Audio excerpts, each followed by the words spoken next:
Soyez les bienvenus dans le Business Club de France des entrepreneurs. Aujourd'hui, on va parler de l'immobilier et notamment des ventes instantanées. Mais tout de suite, le sommaire.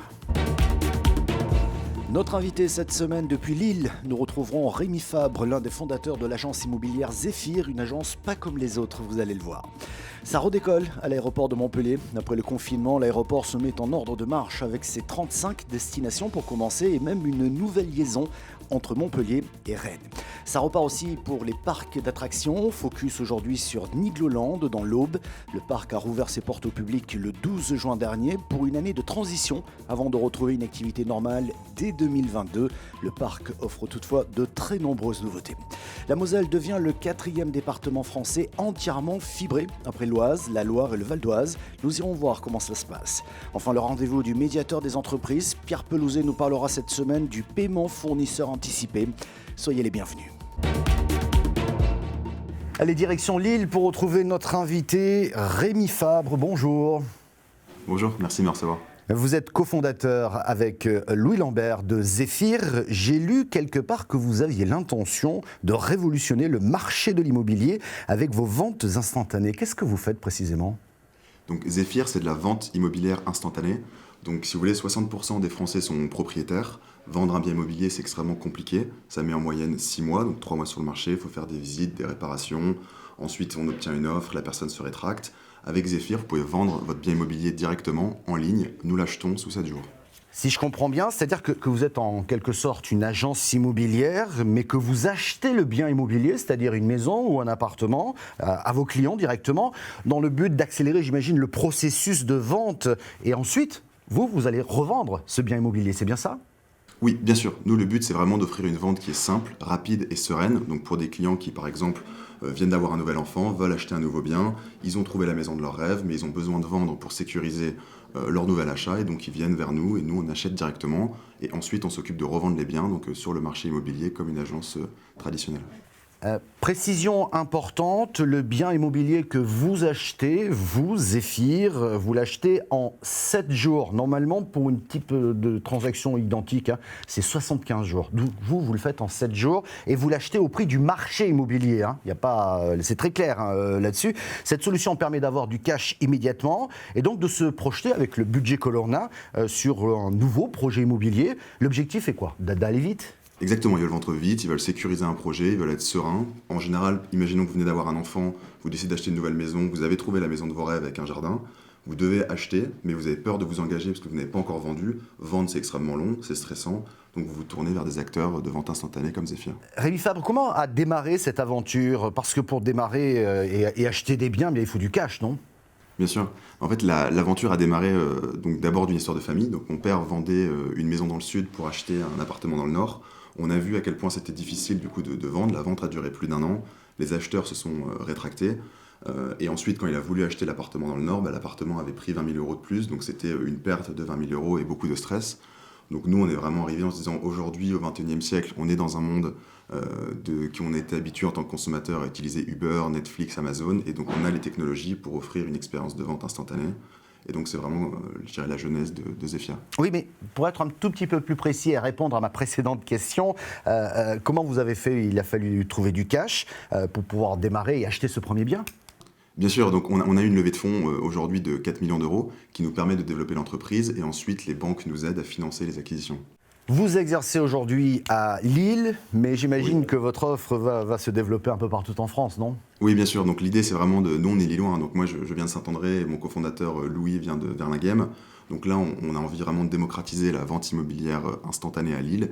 Et ensuite, on ira donc développer le modèle sur toute la France et toutes les grandes métropoles. Comment est-ce que vous travaillez finalement pour trouver ces biens, les acheter, les revendre ? Racontez-nous un tout petit peu.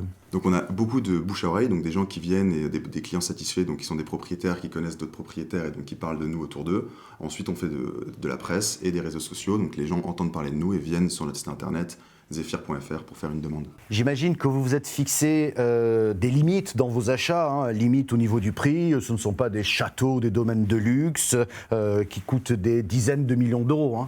Oui, nous on a vraiment donc, des critères d'achat, donc on achète des biens qui sont entre 100 et 750 000 €. Donc l'idée c'est d'aider la majorité des gens, mais on ne peut pas se positionner sur des biens qui sont trop premium ou des biens avec trop de travaux.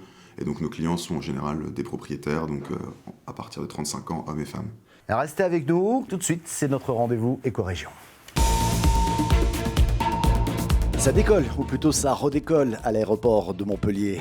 Avec le déconfinement en rebond et de l'espoir pour l'aéroport de Montpellier Méditerranée Métropole, l'établissement officialise la remise en marche de ses 35 lignes, dont une nouvelle liaison à destination de Rennes. Un reportage de Fatima Kiati de Via Occitanie. Avec le déconfinement, un rebond et de l'espoir pour l'aéroport de Montpellier Méditerranée Métropole. L'établissement officialise la remise en marche de ses 35 lignes, dont même une nouvelle à destination de Rennes. L'établissement qui vise toujours le million de passagers par an grâce à son partenariat avec Transavia. On repart fatigué mais heureux. On a sauvé tous les emplois de la société. Aujourd'hui, les 2000 salariés qui étaient présents en 2019 sont là, prêts, motivés. Et puis voilà, les compagnies sont là et 35 destinations, c'est bien pour un redémarrage. Et là, ça repart de manière extrêmement forte. On est à plus de 1000 réservations par jour sur Transavia avec l'annonce des 17 nouvelles destinations. Face à l'incertitude de ce qui pourrait se faire en Europe et au Maghreb, Transavia a 2 avions basés à Montpellier, donc on a réfléchi à de nouvelles dessertes. Rennes était attendu depuis longtemps. Moi, j'y suis allé. Je peux vous dire que c'est pas loin de beaucoup d'endroits sympathiques comme Saint-Malo. Donc c'est quelque chose de très intéressant pour les Montpelliérains. Emmanuel Bremer qui précise qu'il faudra attendre la rentrée de septembre pour le retour des voyages business. Les aéroports redécollent et les parcs d'attractions repartent eux aussi. Exemple à Nigloland dans l'Aube. Le parc a rouvert ses portes au public le 12 juin dernier. Les dirigeants espèrent bénéficier cette année des vacances des Français en France, mais cela risque de ne pas être suffisant pour rattraper l'année 2020. Rodolphe Gélis, directeur d'exploitation du parc Nigloland, il était mon invité dans l'heure écho sur Canal 32. Parce qu'on sait que les Français ils vont être à la recherche de destinations proches cette année. On ne va pas forcément prendre l'avion pour aller à Marrakech en Espagne, je ne sais pas où, ils vont consommer local, donc il faut que Nigloland s'inscrive là-dedans. C'est une volonté donc, je dirais, de les fidéliser, c'est-à-dire qu'ils viennent chez vous, qu'ils y passent quelques jours à la limite, ça peut être une étape vacances, une destination vacances pour les Français, et pour les Français peut-être même de cette grande région, mais pas forcément Grand Est, Paris c'est pas très loin d'ici. Hein. Voilà. Nous les visiteurs ils viennent pas forcément du Grand Est, ils viennent de partout, ils viennent de la région parisienne, c'est des gens qui veulent faire des short breaks, donc c'est peut-être des gens, ils ne vont pas partir en vacances longtemps, mais ils vont faire dans l'été plusieurs fois 3-4 jours à droite à gauche, donc ils peuvent venir très bien à Nigloland 1 ou 2 nuits, après ils vont aller autre part, donc on essaie aussi de s'inscrire là-dedans. C'est important, parfois on a une étape sur la route par exemple des Belges qui descendent vers la Côte d'Azur, ils peuvent s'arrêter à Nigloland également, ça arrive beaucoup, et après on a les locaux, comme vous, moi, et nos amis qui viennent nous voir une journée comme ça pour passer du bon temps. Avec un objectif que vous êtes fixé en termes de visiteurs ? Ouais, l'année dernière, on a fait un peu plus de 300 000 visiteurs. Cette année, on aimerait atteindre 450 000. Ouais. Et l'année prochaine, revenir au-dessus de 600 000 visiteurs. La Moselle devient le 4e département français entièrement fibré, après l'Oise, la Loire et le Val d'Oise. Un reportage de Florian Tonizzo de Via Moselle TV. 6000 km de fibres traversent désormais le département sur des infrastructures existantes ou créées. 124 millions d'euros ont été investis et plus de 200 personnes ont œuvré quotidiennement sur ce chantier pour mener à bien ce projet. Avec un taux de pénétration de 44%, la réussite du déploiement de la fibre en Moselle est exceptionnelle. Le groupement d'entreprises Axians, Sogea et Sogetrel a finalisé ce déploiement en l'espace de 4 ans. Pour nous, c'est particulièrement important de contribuer en tant qu'Axians à la digitalisation de l'ensemble du territoire et afin que tous les citoyens sur le territoire puissent bénéficier du très haut débit et toutes ses facettes. La fibre est un outil et le très haut débit est un outil de développement économique extrêmement puissant, bien sûr pour les entreprises, mais aussi pour les citoyens dans la relation avec l'ensemble de leur écosystème personnel. Je pense aussi aux étudiants et notamment dans la période que nous venons de connaître, l'enseignement à distance ayant été clé, c'est aussi un enjeu important. L'appétence pour la fibre a en effet été démultipliée par la pandémie. Résultat, le réseau Moselle Fibre comptabilise déjà 55 000 abonnés et devrait franchir la barre des 60 000 cet été, avec au choix 3 opérateurs. Notre invité cette semaine, Rémi Fabre, cofondateur avec Louis Lambert de Zéphyr, une des rares agences immobilières de vente instantanée de biens immobiliers. En d'autres termes, si vous voulez vendre votre maison ou votre appartement et que vous voulez aller vite, vous passez par Zéphyr. Zéphyr vous achète en 7 jours votre bien immobilier, le revend ensuite, mais vous disposez du cash immédiatement. Alors, justement, on l'a dit tout à l'heure, vous exercez essentiellement sur l'île aujourd'hui, Rémi Fabre. Demain, vous allez vous étaler sur l'ensemble du territoire et des territoires. Quelle est votre feuille de route là ? Oui, donc aujourd'hui on est 12. On a levé 4 millions donc avec une levée de fonds avec Xavier Niel qui est le fondateur de Free et Fred Destin qui est investisseur chez Dailymotion que vous devez connaître et Deliveroo. Donc là l'idée c'est vraiment de développer l'équipe, de démocratiser la vente immobilière instantanée sur l'île et ensuite sur toutes les grandes métropoles françaises. En ce moment on recrute et on va être une quarantaine en automne. Et donc l'idée c'est vraiment à terme de faire vraiment de démocratiser cette vente immobilière instantanée. Merci Rémi Fabre d'avoir été notre invité. Tout de suite, c'est le rendez-vous du médiateur des entreprises. Bonjour Pierre Pelouzet, merci d'être avec nous, médiateur des entreprises. Vous nous parlez aujourd'hui du paiement fournisseur anticipé. De quoi s'agit-il ? Oui, bonjour Michel Picot. Le paiement fournisseur anticipé, c'est ce qu'on a appelé à une époque l'affacturage inversé collaboratif. Vous avez raison, ce nom est trop compliqué, donc je suis content qu'on ait trouvé un nouveau nom qui explique plutôt bien ce que c'est, paiement fournisseur anticipé. Ça veut dire simplement que vous, entrepreneur, vous pouvez recevoir le paiement beaucoup plus tôt des biens et services que vous avez vendus à un grand client. Comment ça marche ? Vous avez une facture, il y a un accord de paiement fournisseur anticipé de ce grand client avec une banque.